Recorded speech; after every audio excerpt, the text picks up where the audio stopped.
ഇത്ര സാധനങ്ങളോട് നാട്ടിൽ പോകുമ്പോ കൊണ്ടുപോണ് എല്ലാ പൈസ ഒക്കെ പെങ്ങളെ കല്യാണത്തിന് അയച്ചു കൊടുത്തില്ലേ? അല്ല ഇജ്ജ് പോണ കിറുക്കിറക്കാനോ പറഞ്ഞിട്ടില്ലേ? പോവാണെന്നുള്ളൊക്കെ അയാൾ അറിഞ്ഞു. ആ എരപ്പങ്കാക്ക റൂമിൽ മുമ്പ് ഇറങ്ങാൻ നോക്കും. അസ്സലാമലൈക്കും. എപ്പോഴാ വന്നു?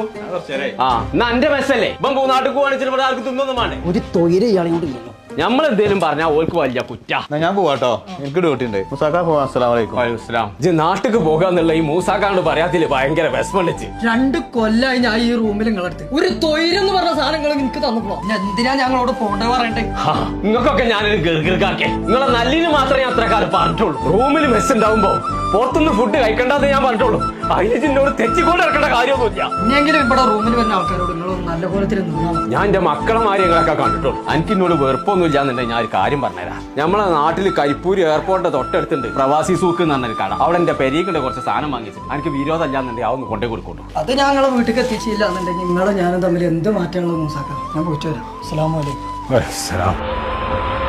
ദുബായിൽ നിന്ന് മൂസാക്ക എന്ന് പറയുന്ന ഒരാളെ വിളിച്ചില്ലേ? മൂപ്പര് വീട്ടിലെ പെട്ടി റെഡി ആക്കണം. മൂപ്പര് പറഞ്ഞ പെട്ടിയാണതേ. പക്ഷെ മൂസാക്കാന്റെ വീട്ടിക്കല്ല, ഇത് മൂസാക്കാന്റെ വക എന്റെ വീട്ടിക്കെന്നാ പറഞ്ഞത്.